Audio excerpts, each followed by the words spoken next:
খুব বড়সড় একটা দুর্ঘটনার হাত থেকে আজকে আমার ছেলে বেঁচে গেছে। এসছিলাম জন্মদিন বাড়িতে, তরকারির মধ্যে পড়ল। চলো পুরো ঘটনাটা তোমাদের সঙ্গে শেয়ার করি। মিষ্টি মেয়েটার আজ জন্মদিন ছিল। আমরা চলে এসেছি অশোকনগর জন্মদিনের সন্ধেবেলা। এখানে আসতে না আসতেই গরম তরকারির মধ্যে পড়েনি, এটাই আমাদের কপাল অনেক ভালো। ডালটা ঠান্ডা ছিল আর নাড়ু বাবা ওখানেই পাশে খেলা করতে গিয়ে ওর মধ্যে পড়ে গেছে। তো আমি ভেতরে একটা গেঞ্জি ছিল, ওপরের শার্টটা খুলে দিয়েছি। যদিও বা সোয়েটারটা আগের থেকেই খুলে রেখেছিলাম।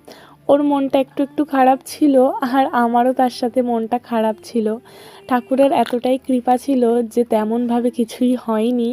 ও বিশেষ করে একটু ভয় পেয়ে গেছিলো যে আমি হয়তো বকাবকি করব।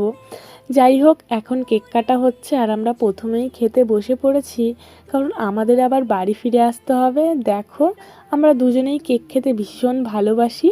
আর এই গেঞ্জিটা ভেতরে পরানো ছিল, বাড়ি আসার সময় সোয়েটারটা পরিয়ে দিয়েছিলাম। ভাগ্যিস আমি সোয়েটারটা আগের থেকে খুলে রেখেছি।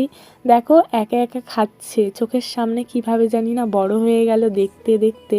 এটা ভাবলেই অবাক লাগে। আর আমাদের খাওয়া দাওয়া শেষে আমরা এখন নিচে চলে এসেছি।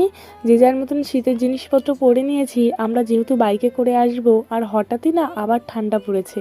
আর এই যে সবাই হাই করে দিল, সবাই কিন্তু দিদি হয় সম্পর্কে, কিন্তু আমরা সবাই ফ্রেন্ডের মতনই মিশি। ওদিকে দেখো মনটা যেহেতু একটু খারাপ, পাঁপড় আর আইসক্রিম দিয়ে কম্বিনেশন বানিয়ে পাপাকেও খাওয়াচ্ছে, নিজেও খাচ্ছে। আমরা বাইরে চলে এসেছি, এখন সবাইকে টাটা বলে বিদায় নেবার পালা। আর এদিকে দেখো আমরা বেশ কিছু ফটো তুলে চলে এসেছি রাস্তায়। দিদিরা চলে যাচ্ছে বাড়ি আর আমরা চলে আসছি আমাদের বাড়ি। নাড়ু কিন্তু এদিকে ওদের সাথে যাবে বলে খুব বায়না, কান্নাকাটি। এদিকে মামও কান্নাকাটি করছে আমাদের সাথে আসবে, নাড়ু কান্নাকাটি করছে ওদের সাথে ওদিকে যাবে। যথারীতি ওদেরকে তো টাটা বলে আমরা এবার আমাদের বাড়ির পথে রওনা দিচ্ছি। অশোকনগর থেকে আমাদের বাড়ি আসতে এরকম ওই মিনিমাম তোমার 30 মিনিট 35 মিনিট লাগবে নর্মাল আস্তে আস্তে রাত্রেবেলা চালাতে। আর নর্মালি ট্রেনে আসতে তো তোমরা জানোই 10 থেকে 15 মিনিট।